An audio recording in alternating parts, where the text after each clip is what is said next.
Okay, so a very good evening. I think it's a sharp 7. So we can stick to the clock and the time because I've been directed to so finish. I think we have a strict time limitation, which is amazing. And I'm seeing a lot of familiar faces, so that's nice.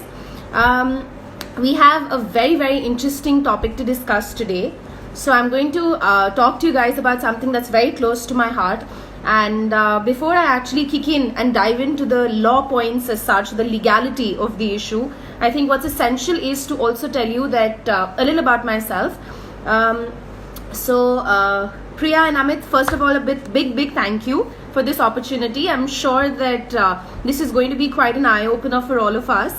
And I look forward to such more sessions as well. So at the outset, thank you for that wonderful collaboration. And secondly, I also want to say that I'm actually going to speak today from a heart-full space because I think this is exactly a topic that is very close to my heart. It's coming from a space essentially from my work area. So this is basically pertaining to international criminal law. It's a subject I majored in. And it's a subject I essentially worked in. So a little about myself. I'm currently an advocate on record with the Supreme Court of India. And I did my LLB from GNLU.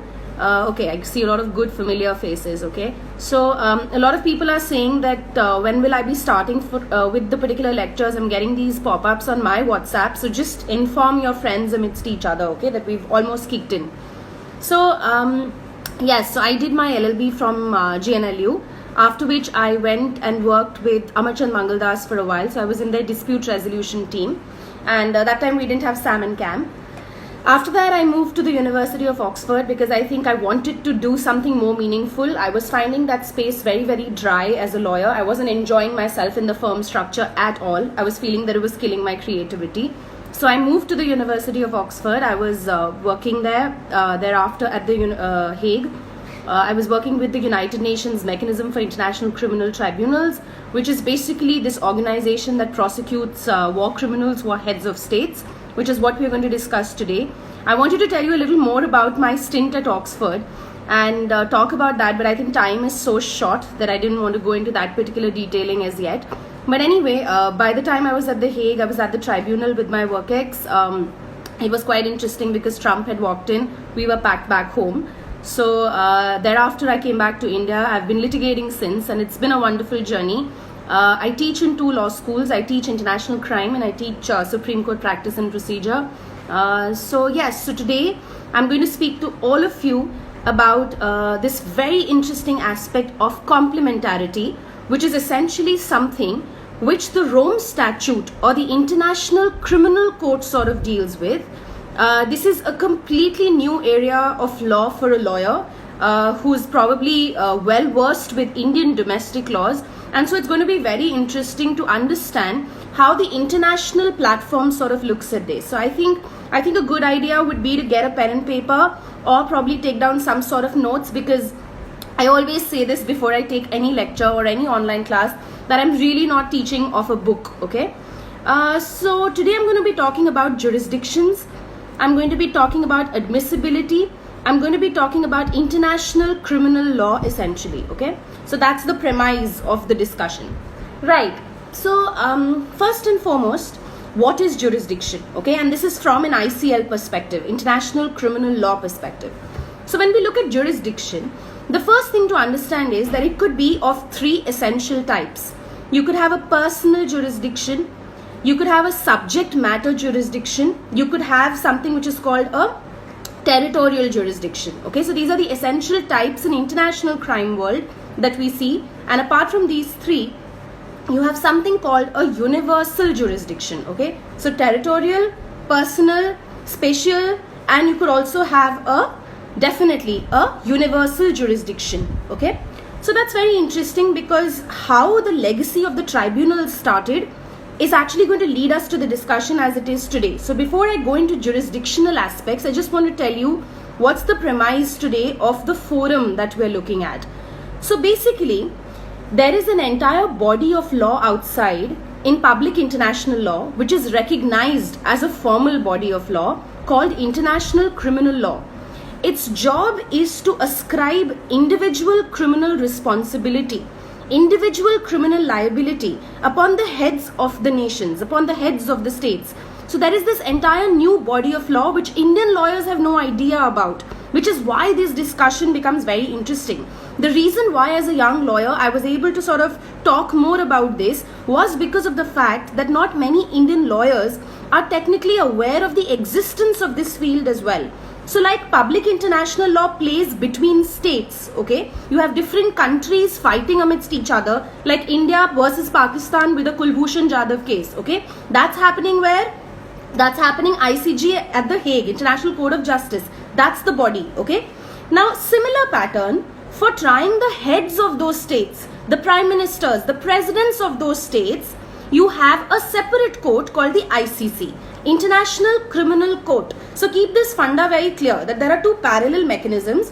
One is disputes between states. So when India versus Pakistan is happening, then that will go to the ICJ. But when it's Mr. Modi versus Pakistan, okay, that particular angle where you're trying the head of a state, okay, for any sort of perpetration of any sort of crime or actuating any sort of crime, in those situations, that particular aspect you are ascribing individual criminal liability in his own individual capacity on the head of that state.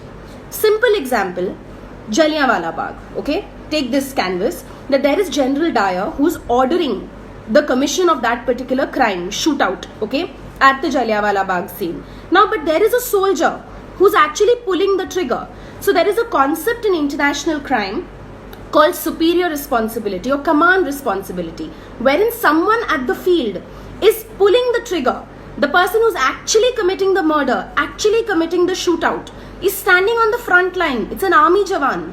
But actually that crime is being perpetrated or ordered by someone who's sitting in his room and probably a head of a state ordering that particular crime. So both have kalpa, both have mens rea to commit that crime. How do I individually ascribe criminal liability to each of them? And if yes, then to what extent? Those are the questions that International Criminal Law or ICL successfully answers. Beautiful field of law, new field of law, something like what IPR was probably about literally 10 to 12 years ago. And today what we have is a workable ICC regime in place, okay? So very, very crucial, very, very interesting. Now in Indian Penal Code, I have a section which relates to criminal conspiracy, common intention. I have a 120B, I have a 34, I have a murder, I have a 302. But I don't have a superior responsibility, command responsibility. I don't have sections for mass murders in response to ethnic cleansings, genocidal attacks, okay, where I'm trying to eliminate a particular community. I'm targeting a particular religious community, a faction, ethnicity. So these are specific questions. So if Rohingyan Muslims are kicked out of Myanmar, then who's going to actually cater to them, because we're not signatories to the Refugee Convention? These are very crucial examples to understand, because these are problems to come. We're having these different kinds of wars these days, okay? We're having something called the biological warfare, we're having a nuclear warfare, and we're having a mindset of a warfare with respect to elimination of certain groups. So this aspect makes ICL very interesting. So with that background, I'm sort of kicking off this discussion, and I just want to tell you that this idea of ICL came from Nuremberg trials, okay? So after World War II, you had Allied and Axis powers, and after the Allied had won, they had set up this entire Allied High Tribunal, and they came out with what we call as victor's justice, wherein they said that, look, we have to now prosecute all these Germans, okay, Hitler, etc., who have actually ordered those attacks against the Jewish persons, to eliminate them, okay? So all of them were punished by the birth of a new body of law called International Criminal Law. There's a wonderful Netflix series called Tokyo Trials, which you all must watch. It tells you how ICL was born, and you must watch because it's got Irfan Khan in it as one of the Indian judges on board. So you must watch that, okay? It's literally worth a watch. So you had Nuremberg trials, then you had Tokyo trials, and thereafter, after this bulk, you had what we call the Yugoslavian war, wherein Yugoslavia broke up into so many tiny pieces, okay, as a result of which you had so many trials, So you had something called the International Criminal Tribunal for former Yugoslavia, like Russia, Yugoslavia had also broken up. So you had ICTY, okay? It was a United Nations set up tribunal. I have really a limited hour, so I'm going to squeeze in as much information. So pick out whatever you guys like of interest to you, okay? And thereafter, after Yugoslavia being a war crimes tribunal, you had something called the ICTR that was born, the International Criminal Tribunal for Rwanda, RWANDA, okay? This is where the genocide between Hutus and Tutsis took place, and indiscriminate killings of Tutsis had happened and rapes of Tutsis had happened. So this was called a mass murder, a genocide wherein the whole intent of killing, of raping, was to eliminate a particular group of Tutsis, okay, to destroy the group in whole. So these are very interesting issues and watershed moments, because certain sporadic tribunals were born. You had one or two tribunals, एक दो tribunal बनती जाती थी, वो इन issues को try करती जाती थी, and that's where the tribunals would become functus officio. Functus officio, like arbitral tribunals. Mandate over, tribunal finished. Most of the United Nations Security Council Chapter 7 tribunals, which are set up by the UNSC, okay, most of them were ad hoc tribunals. Their job was to try that issue. So ICTY will only try Yugoslavian war crime. Rwanda will try Rwandan genocide and then finish off after they're done with their mandate. Okay, that's coming from the charter. Now, after these moments, the world realized that we need something permanent, which is why the ICC was born. Okay, so brilliant thing happened. That 1st of July 2002, the world woke up and there was something called the Rome Statute that was created, okay? The Rome Statute is a master document which attempts to create a permanent, prospective and effective court to try these particular heads of states who perpetuate war in their individual capacity, okay? So it sets out a permanent court of law कि कोई भी country का head genocide करेगा तो हम उनको try करेंगे, okay? Now what are these nitty-gritties of trial with respect to jurisdiction? What is complementarity? Now I'm going to speak to you all about that, and so you have to keep this canvas in mind, guys, that we're referring to an international criminal court which was a response of the Rome Statute. The mandate comes from Rome Statute.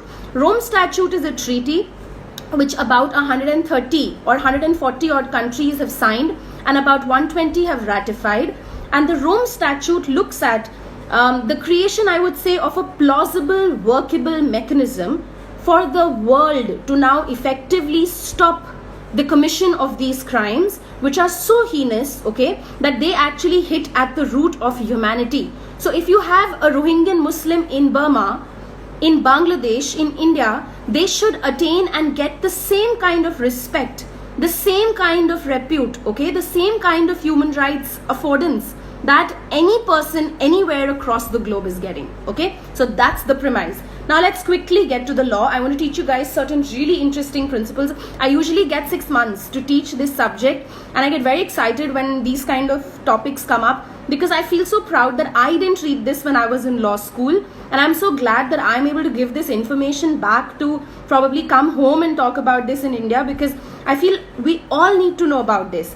Before I also start, why I'm talking about this today is India is not a signatory to the Rome Statute. Okay, so the Rome Statute, the treaty, India has abstained from signing. Now, I really feel that it's about time that we sign. We can have a different view. So I'm going to quickly finish jurisdiction, complementarity discussion, and then I'm going to tell you in 5 minutes my views on India signing or not signing the Rome Statute. A fantastic space for discussion, because it's become very relevant after the 1984 Sikh riots judgment, Sajjan Kumar, which the Delhi High Court has given, okay? So that's become very, very relevant today, okay? Now when we talk of mass murders and ethnic cleansing. So I'll quickly run you through. So remember that the jurisdiction, so I'm giving you the rules now of jurisdiction. This is it. You don't need any book, just make your notes. Number one, the jurisdiction is consent based, okay? So this is very important. Remember, in public international law, and this I can tell you as someone who teaches PIL a lot, consent is very, very important. As crucial consent is to criminal law, it's equally important in PIL, public international law. So ICL also treats consent as being fundamental. So if states have consented and signed and ratified a particular convention or a treaty, that's when it becomes applicable. That's the grand norm, the rule. But there are certain tricky bits in the Rome Statute, which is why a lot of countries had abstained from signing. So let's get into that once we read jurisdiction, okay? Okay, we have a good timing. We've just exhausted 15, so that's fine. So remember that there are two concepts in law always, and this even if you practice in court. So when I'm practicing in court through the week, or now after COVID, we don't know when things are going to get normal, but I think the one thing you need to remember is that the first preliminary lechi that you need to sort of tide over before you go to the merits or the substantive argument is what we call is jurisdiction. Jurisdiction essentially is distinct from the terminology of admissibility. So there are two concepts in law. One is called jurisdiction and one is called admissibility. This is across the board, okay? Civil, criminal, commercial, corporate, transaction, anywhere where you're in a dispute resolution aspect in court, you will have to justify the jurisdiction and the admissibility, and then comes the question of merits. Now when you look at jurisdiction, jurisdiction is the court's authority, the court's power to listen to your matter, simply put. Admissibility is the ability of a litigant to maintain a matter. So दोनों opposite sides से होता है. Court's ability to have power, authority to listen to your matter, to adjudicate upon your matter, is called the jurisdiction of the court. This jurisdiction could be pecuniary, subject matter, territorial, etc., etc. On the other hand, the ability of a litigant to maintain his matter before the court is called admissibility. Okay. Now let's look at this. In the Rome Statute, in the ICC, in international criminal law, it's important to know that jurisdiction can be of three types essentially. You can note this down. There is a concept called ratio personae. Okay, so you can note this down. RATIONAE, ratione personae, person, PERSONAE. Okay, this means that the Rome Statute can try individuals, persons who are nationals of a state party. So this is crucial. If Myanmar was a state party to the Rome Statute, then the leaders of Myanmar who are apparently committing the genocidal ethnic cleansings against the Rohingyan Muslims allegedly, that particular lady who's the Nobel laureate, that Aung San Suu Kyi, that lady could have been tried in her personal capacity, being a national, being a person. That jurisdiction could have been exercised had the day come tomorrow by the ICC, the International Criminal Court. But the catch was that she was the head of a state who is not the signatory to a Rome Statute. So the first thing you need to check is consent based. Has the state where the crime is occurring, has that state signed the Rome Statute? That's what you need to check today as a lawyer. If that particular state has signed the Rome Statute, I've covered two jurisdictions for you. I've covered ratio personae and I've covered ratione temporis and materia. Okay, so temporis and materia. So if that particular action is material, for instance, genocide, war crime, substantively, okay, crime against humanity. So the Rome Statute is very clear. Okay, it spells out that these are the substantive crimes for which the ICC can walk in tomorrow. Okay, so if there's any genocide, if there's any crime against humanity, if there's any war crime, okay, in these situations, the International Criminal Court can have a jurisdiction to try the matter. Simple, solves my problem completely. Okay, so this is the case where I'm talking in the zone of a ratione materiae. Okay, material jurisdiction. When I'm talking about temporis, I'm talking about territoriality, and space. Okay, so again, very crucial. See where the cause of action is happening. This is how domestic law also deals with it. Where is the murder actually taking place? That particular PS will be applicable. वो police station या थाना लगेगा जहाँ crime हुआ है. Okay, so that's important. Keep in mind. Okay, I've sort of looked at this for you. The example for this classically would be ICTY.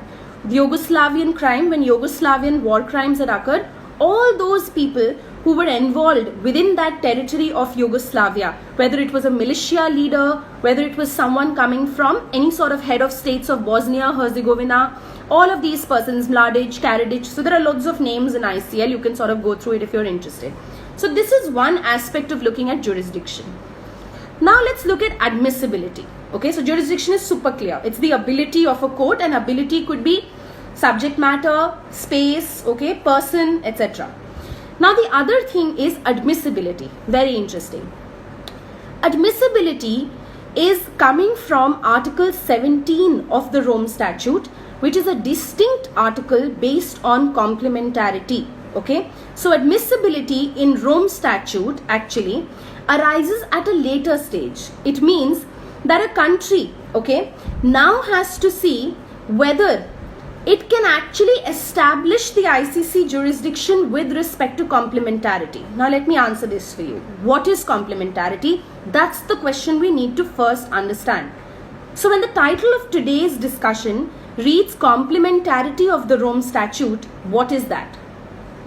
As an Indian lawyer, you need to and you should have an opinion on this. Okay, this is something we discuss a lot in international circles. It's the new thing, the new go-to law that's going to come up. Okay, with all sorts of humanitarian interventions coming, Syria, Libya, all sorts of these issues happening. What's really crucial to understand is that this is going to be the new go-to law. Okay, so what is complementarity? Complementarity is a compromise which has been entered between the states and the ICC, okay, to justify to the states that states will always, come what may, have primary jurisdiction to adjudicate disputes of their own nationals. What does this mean? This means that tomorrow, if there's a Godhra that happens in India, India will still have the first right to try for Godhra riots in his personal capacity, anyone who is allegedly responsible to perpetrate it. Okay? Whether there is a successful conviction or an acquittal tomorrow, that's different. But the ICC will not walk in unless the domestic state is unable to or unwilling to try their own particular nationals. So the moment someone says complementarity doctrine based jurisdiction, aankhein band karke, it should strike in your mind. That means that person is talking about unwilling to or unable to try. Okay, so ICC or international law has added to the jurisdiction and not replaced the jurisdiction, okay, of the states. It gives the states the first right. So the moment there's a crime that occurs, even if it's a genocide, even if it's a mass murder, it'll give the states the first right to try. Only if the state is unable to or unwilling to try, and we'll see in a few minutes what this terminology legally means as a lawyer. There are tests for it. So if the state is unable to or unwilling to try, then in that situation, what will be the solution? You'll have an international mechanism walk in. This is the need of the hour. Okay, so that's one thing you need to keep in mind. So now there are certain, in general, principles of international law. There are certain categories of jurisdictional principles which flow from Article 12 of the Rome Statute. You can quickly make a note of this. I'll just tell you the names. It's super important as a lawyer to know, okay, as a criminal lawyer to know this particular aspect. First of all, there is a territory-based jurisdiction. So just say 4 types of jurisdiction. This is general information. Make a little asterisk and note this down probably. We have territorial, which is most common. Crimes are always committed on certain territories of land, okay? So it's territory-based. And this is coming from the Montevideo Convention. It's talking about fencing the land, okay? Number 2, nationality of the victim. Nationality of the victim. Passive personality case, okay? Lotus case. Left it open as an answer. So just note down nationality of the victim, passive personality. So whichever nation the victim belongs to, can that nation try it? This is interesting. Very interesting a concept. Third, nationality of the offender. This is what criminal law recognizes very closely. We always say jurisdiction jahan accused rehta hai. Okay? So simple funda.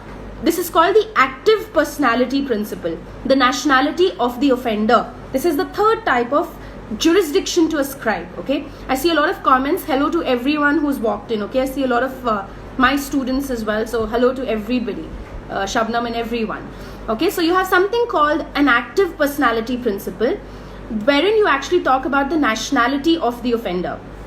Last but not the least, definitely, is what we call the universal jurisdiction. You can make a note of this. It's called the universal jurisdiction. This means that any state can try without any linkage, any link in terms of territory or person, कि ना मेरा aggrieved है, ना मेरा offender है, ना मेरी territory पे crime हुआ है, then also I can try the crime. In which situation? When the crime is in itself a jus cogens. J-U-S, jus, so that J is silent, guys. Just note it down if you want to. Universal jurisdiction essentially is for jus cogens, okay? J-U-S, C-O-G-E-N-S. So this is across the board, you should know this. Any sort of norm which is non-derogable, okay? You cannot go back on it. Genocide karna, mass murder karna, crime hai. Irrespective of whether you've signed the Genocide Convention or not, immaterial, doesn't matter. What matters is, jus cogens says that genocide is prohibited, torture is prohibited. So these are basic norms which even if you as a country haven't signed the respective convention, are presumed to have knowledge of. So there's no difficulty with respect to that, okay? So remember this, any sort of slave trade, child trafficking, all sorts of these issues, just pardon my throat, I've been teaching a lot. Any sort of hijacking, any sort of terrorist activities, they're all included in this particular aspect of, on paper at least, of jus cogens, okay? So jus cogens and erga omnes are interesting because though they're closely related concepts, one is preemptory norm and the other is non-derogable norm, okay? So one is where it's in rem, the obligation, that you have this obligation in rem. That's Simran Bakshi's question, okay? So Karan Suneja, good evening. Could you please repeat the jurisdictional principles enshrined? Simran, I'll just finish your question. Could you please repeat the jurisdictional principles enshrined in Article 12? So Article 12 will enshrine something called territory. Okay, Article 12 has jurisdiction, but ICJ jurisdiction specifically I'll do in 2 minutes. I'm just telling you in general what are the principles. So you have territory, that's important. You have nationality of the victim, which is my passive personality. Number 2, passive personality, nationality of the victim. Number 3, nationality of offender, active personality. And number 4, universal, okay? Now, what does ICC recognize? We'll do in a minute. And that's the whole debate about, and that's why India is not signing the Rome Statute. So this discussion is very crucial from that perspective. So when you look at jus cogens and obligation erga omnes, Simran, obligation erga omnes is when it's in rem. You owe it to the world to not do this particular thing, okay? Jus cogens is when you're in the space of a non-derogable norm, okay? It's a derogation you cannot do away from. You have to fulfill this obligation come what may. It's a non-derogable norm, okay? So that's completely different from erga omnes, though most of the jus cogens and erga omnes are almost same. So genocide is of course an obligation you owe to the world to not commit mass murder, internationally holding you liable. It's not a personal contract between two parties, okay, wherein you have this particular obligation of supplying groundnuts only to one party. This is an obligation you owe to all, okay? So I hope that's clear now. So remember, one is a preemptory norm, a non-derogable norm, and one is an in rem obligation, okay? So must remember that both are different concepts. A lot of lawyers and international law experts say jus cogens and erga omnes same hai, nahi hai, okay?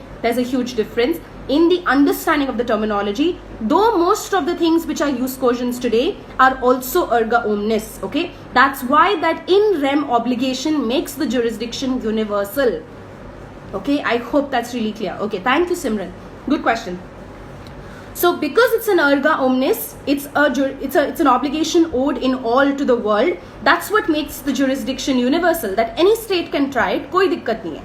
Any state can try it because it's an in rem obligation. It's not a private obligation of a treaty between two countries which has been signed, like an extradition or a deportation treaty. Good question. So now, coming from those two questions, in the ICC or Rome Statute, what's the rule? If the country has ratified the Rome Statute, okay, then that means whatever crimes occur within its territory, so territorial, ICC recognizes whatever crimes occur within its territory, that it recognizes that state party within whose territorial boundaries that crime is occurring. So if Kashmir is seeing unrest, 1 second guys, if Kashmir is seeing an unrest with respect to human rights violations, then that's a boundary which is covered by India squarely and fairly, okay? If Godhra is happening, that's within India squarely and fairly. So if India were to be a state party tomorrow, if India were unable or unwilling to try, their own nationals who had allegedly perpetuated these crimes, then in that situation, if we were a signatory to the Rome Statute, ICC or the International Criminal Court would have the capacity to walk in. That's the catch. That's the basic problem. That we don't want to give this power to an international court of law to come and monitor upon our domestic issues. We fear losing our state sovereignty as a country. That's the problem. Jurisdiction and complementarity is the root cause of the problem why the Rome Statute hasn't been signed by India. Okay, so keep that discussion in mind, guys. Okay. Then what you need to see is, I don't know why the light dimmed out. Yeah, okay. Okay, I'm hoping that's fine. Am I visible to all? I think I'm just gonna put this out so that it's easier. Yeah, maybe we can ask Priya and Amit to work out a solution with respect to allowing us to probably have a desktop view next time, okay? Yes. So, no problem. It's okay. We'll do with this as long as we're able to hear each other and sort of follow it. That's more essential, I guess. Okay. Yes, I will continue. So, if the crime has occurred in the territory of the state party, that's when you have jurisdiction. Thank you everyone who's been messaging. Thank you. So, that's one. Number two, if it's a national of a state party, okay. Shekhar has asked me a question. Does a state have, easy guys, just let me read. States apex court have a say when you have that jurisdiction. Yeah, so that's interesting, and I'm just going to tell you that, Shekhar Singh, that what do these terminologies mean and what does a conviction or a trial mean with respect to the particular trials back home in India. Okay, so we'll just do that in a second. So remember guys, this is crucial to know that if we've ratified, we're a signatory and there's a particular crime that occurs within the territory of the state party, then they're liable. And secondly, by a national of a state party. So active personality principle, offender principle is again recognized, guys. Okay, again recognized. 1 second. This is a problem with phones. If you have a call, then it sort of pauses. So you guys can look into it, the Desi Kanun team. Probably these individual concerns can be looked into, because if we get on with an alternate device, it sometimes can get a bit patchy. Anyway, so if you have a national of a state party or the territory where the crime occurs, then that's when ICC will have jurisdiction. The third space ICC gets jurisdiction is, and you can make a note of this, there is an ad hoc basis jurisdiction. Okay, very interesting, damn interesting, different. Ad hoc based jurisdiction. So now states can, for respective crimes, agree to opt in to the ICC. Okay, so they can say, is crime ke liye, is genocide ke liye, Godhra issue ke liye, let me agree to the jurisdiction of the ICC. Okay, now this seems to be a very funny provision, because why? No state would give up its own sovereignty and join, right? So this is where the compromise became very interesting. कोई state कभी बोलेगा कि मुझे try करने आ जाओ. No state is going to give it up, okay? But this was the only way they could have seen the existence of a permanent international court of law to prosecute heads of states, and this is the compromise they wanted, okay? So this is how they started from it, okay? Now let me tell you quickly that what are the basic rules when it comes to territorial jurisdiction and nationality jurisdiction when you get a brief as a lawyer. So suppose you're a lawyer and you've gotten this particular claim to do, wherein you are unfortunately trusted with this peculiar situation of an international criminal law issue. So what do you do? Okay, the first thing you need to check for is, where is the crime occurring? Is it occurring on the borders and the territories of a state party? So first check that, number one. For instance, Rohingya Muslims massacre, okay? So Rohingyas have been thrown out of Burma, out of Myanmar. And why have they been thrown out? Because there has been a genocidal attack against them, a mass murder and ethnic cleansing ki yahan se niklo. Go from here, okay? So this is why the territory is Burma, Myanmar. But what's interesting is that a lot of them have taken refuge in countries like India, like Bangladesh.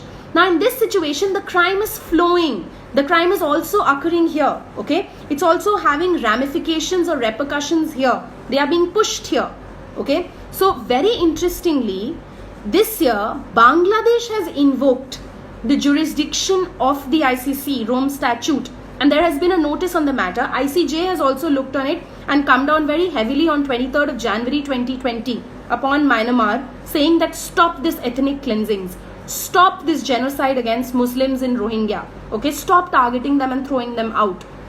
You're in breach of your international law obligations, because genocide as a jus cogens is also a crime under state responsibility. तो उस country को मैं ICJ ले जाऊंगी drag करके international court of justice, क्योंकि genocide use questions है, और उस कंट्री के हेड को मैं पर्सनली लायबल होल्ड करते हुए आईसीसी ले जाऊंगी, क्योंकि that person is also liable personally in international law for perpetrating that particular crime of alleged genocide. So this is the interesting bit to know. So as an international lawyer ये दोनों चीजें दिमाग में बहुत clear होनी चाहिए कि state of Myanmar जाएगा आईसीजे, और head of Myanmar, president या prime minister of Myanmar, for perpetuating that genocide will go to ICC, International Criminal Court. Okay, so first check the territory. Where is the crime occurring? Simple, Article 12(2)(a) of the Rome Statute. Simple, state's territory. Territory can also mean vessel, any sort of aircraft registered by the party, etc. You'll find this in 12(2)(a) of the Rome Statute. Simple. Now come down to the next. Then check where is the accused from. So next cheese, if any criminal brief walks in with respect to international crime angle, so if there's a trans-border issue, then check where is the nationality of the accused lying. That's the next thing you need to check. Okay, so the next thing you need to check is where is the accused from. If the accused is also the national of a state party, then ICC has jurisdiction. Now there is an or word here between these two rules. तो वो country भी invoke कर सकता है if that's a state party where the crime is occurring, and जिसका national है वो country भी आईसीसी की jurisdiction इन्वोक कर सकता है. तो in both the places it's a doable mechanism. Okay, so very very interesting to keep in mind that the ICC jurisdiction is fluid to the extent of territory principle and active personality principle. That is, it allows for both of these situations. Ma'am, can a citizen of other state be prosecuted for crimes like ethnic cleansing? No, it's not for citizens, it's for head of state or militia leaders, okay? People in position of authority. I'm talking about superior responsibility, command responsibility, who could make a difference. If there's someone who's individually doing and perpetuating all these crimes, then that's in the terrorism zone, okay? That's someone who is in a notorious domestic law application. वहाँ पे हम IPC use करेंगे. Mohit Gulia, okay? So there we'll use IPC, but here in the domain where we're talking about the jurisdictional issues, we're talking about heads of states, we're talking about militia leaders, people who had the ability to sway public emotion, to control public emotion. So when someone who's influential comes and talks about the CAA in Shaheen Bagh, that's somewhere where you can talk about incitement to genocide. Someone who has the capacity, okay, to change, to alter this particular issue. No, North Korea is not. They will never do it. Most of these countries will not, okay? So remember that. Rule 2, accused national, even US is not, okay? America also hasn't signed the Rome Statute, and it always threatens the Rome Statute. During Obama's time, it was a lucky time because we used to at least afford the ICC observer status as America. But now we've also done away with that. Trump has totally threatened that he's going to stop any kind of funding. Okay, Trump doesn't like the ICC at all. So American backing as far as the ICC is concerned has withdrawn, which is why it's become very precarious for a country like India to step up and recognize the ICC now more than ever. Okay, but let's see this in the particular aspects. Okay, can China be sued in ICJ for COVID-19 outbreak?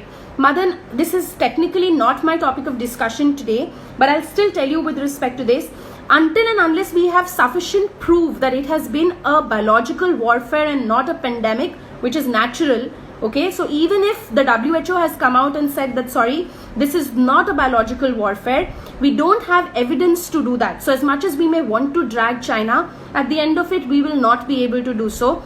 As far as the ICC is concerned, they do recognize biological warfare and elements of crime. So if you want to prosecute the Chinese president or the Chinese prime minister in his capacity for perpetuating biological warfare, there's an element of crime called manifest pattern in genocide, but you'll have to prove a mens rea that there was a dolus specialis to destroy protected groups. This goes into genocidal discussion, so I'll take it at the end of the discussion, otherwise we won't be able to finish, okay? Ma'am, why do South Africa criticizes ICC a lot? I will do that when I do Indian Simran. I'll do that when I do Indian criticism. I'm at 7:40. Let me just tell you the rules and then we'll quickly go to the Indian criticism, African countries, okay? So Madan, I hope that solves your question. Yes, they can sue. There is a manifest pattern requirement in elements of crime, okay, in genocide as far as the Rome Statute is concerned, where you don't need a series of attacks. One shot attack to destroy the world is allowed as biological warfare and nuclear warfare. If someone presses the button, if Kim Jong-un tomorrow presses that button of the nuclear warfare which he alleges to have, he could have actually been liable for genocide all over the world, okay? Yes, can be done, absolutely, okay? But you have to prove it, and here we don't have evidence. WHO has maintained to the opposite, okay? It has rather said China ki koi galti nahi hai. So where will you get evidence from? WHO has backed off. So who will prove it that it's actually not that particular case, okay? Let's continue now. So I told you about check for accused. Remember, diplomatic immunity is not a defense here, okay? Diplomatic immunity is not a defense here. So just because you're a head of state, okay, Eichmann's case, yes, absolutely. That's someone's popped up, so that's absolutely right. That's not a defense here. Done. Then I want to tell you there is one concept by which you can enforce jurisdiction of the ICC. That's United Nations Security Council, UNSC referral. Okay, so even the United Nations can refer a particular situation to the ICC. Okay, so that's important. Now I want to tell you something very interesting before I go to India and the discussion of African countries. I'm very glad really good questions are coming because I literally planned the discussion from this aspect. I'm talking about something called initiation of prosecution. Okay, you can note this down. Slightly different from jurisdiction, but a part of jurisdiction. It's something called the initiation of prosecution. So in international criminal law, where the ICC sits, there are essentially three limbs, okay? You have the chambers, the president judge or the judge's chambers, that's one. You have the registry, that's two, which does all the admin work.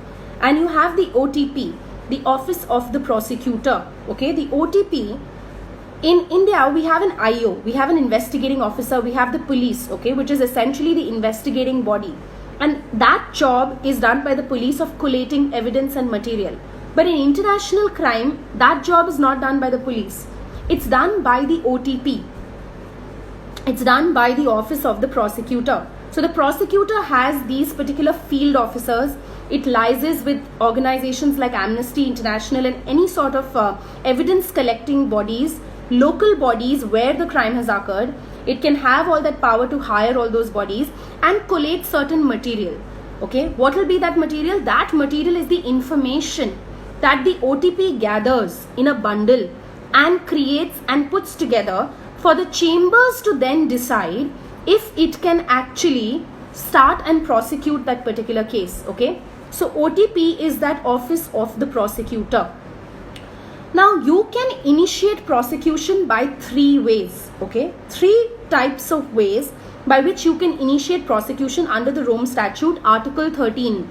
Number one, a state party. So any state party can complain. So for instance, best example, Bangladesh has complained, okay? Bangladesh has complained against Myanmar perpetuating that crime against Rohingya Muslims as far as Sonali, I request you to stop messaging on the chat bubble, okay? I think she's trying to say something but I'm not able to figure out, so just hold out for the questions, okay? I think, pardon ma'am, something it says, so I'm not able to understand that question. So either punch it in again post the discussion, okay? Or you can probably write it after 5 minutes, after collating your thoughts.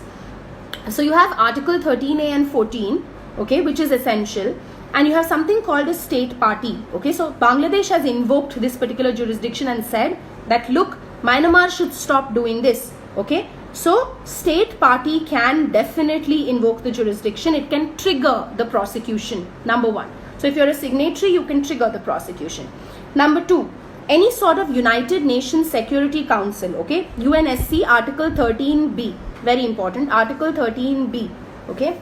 Article 13B, UNSC referral. It can also invoke this particular jurisdiction. Cambodia is an example, okay? Ad hoc tribunal at Cambodia was set up. Number 3, by the prosecutor.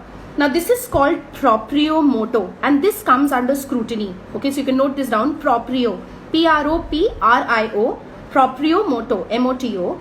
This is the jurisdiction where the prosecutor of his own accord can initiate an inquiry into any of the situations that have been happening world over. So this is very interesting. Even a non-state party can request the prosecutor to kick off an investigation. You see how interesting this clause is. Prosecutor wakes up today, realizes and wants that he wants to go after this particular situation which is happening in an African country. He doesn't need anyone and anything. He can just start the investigation and he can then create that bundle. But what's the catch here? Then before a 3-judge bench, there is an admissibility hearing. Okay, so there is something called a PTC, a pre-trial chamber hearing. PTC hearing we call it as lawyers. So when I was a lawyer, I was working with the MIT, which is basically the mechanism, okay, which carries forward the legacy of the earlier tribunals. And my job was to assist the president judge. So I used to look at all these claims which used to come to the judges, okay. So I used to sort of make notes and say that, maybe this is where the prosecutor has erred, maybe this is a good claim by the prosecutor. So we had to, as common lawyers and civil lawyers, assist the judges' chambers. That was my job, okay. So I was in that cabinet when I was working. So this is important because the prosecutor has suo moto jurisdiction to invoke the ICC jurisdiction, okay, simple. So non-state parties can also walk in. Now I want to quickly come down to saying why isn't India signing an African problem, okay, which a lot of you were talking about. So yes, there is a huge problem when it comes to the ICC because of 5 main reasons, okay. Number 1, there is a problem with the concept of state sovereignty being accepted. So that's the first problem, guys. The states fear losing their own sovereignty, their own supremacy, their own power. Why would India and India's president and prime minister want to give away the power to an international court to come and try them? They would never agree to it, okay. Tell the judges that, sorry, don't get retired and take post-retirement judicial appointments. Nobody's going to listen to your PIL. They're all going to throw it out. That's the reality. Okay, so that's one problem. We're targeting or hitting at that group which itself has the power to sign the treaty. Okay, so very interesting, very crucial again there. Number 2, we also have a provision for NIACs. Okay, so whenever something internally is happening, a non-international armed conflict like a Godhra, a 1984 Sikh riots, an Assam youth riot, okay, Kashmiri Pandits issue, in all such issues and situations, even though it's an internal issue, it is an armed conflict which is internal, we're allowing an international body to walk in if the states were unable or unwilling to try, okay. So what is this unable and unwilling? Simple, very simple. Article 17 of the Rome Statute, when you're unwilling to try, you're shielding a particular person. Okay, you're shielding. So it's a subjective mechanism. You have to look at how the legislature, judiciary has responded.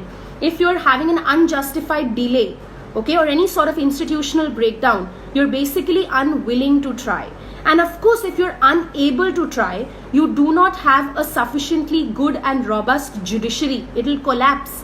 Any sort of other issues with respect to institutional failures come in unable to try.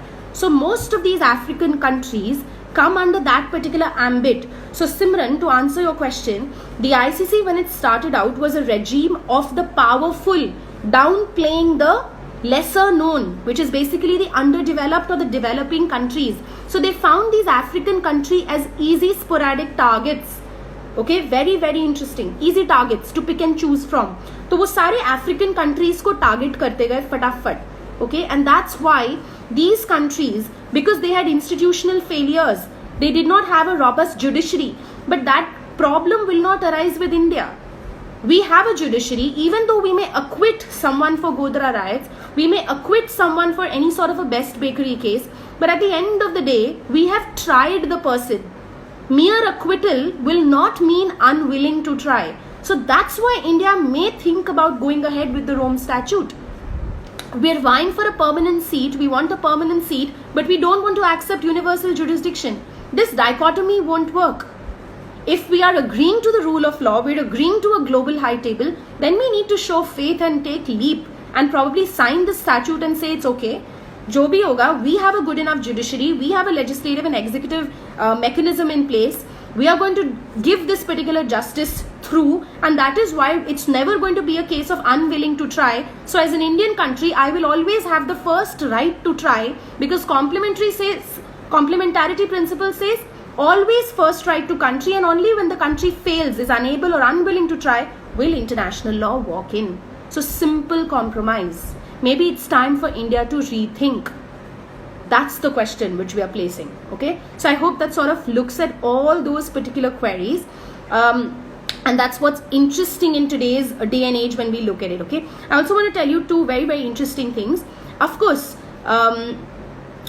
but it's strange that countries in South Africa are signatories to the Rome Statute, because they don't want to waste their money on trying those persons themselves.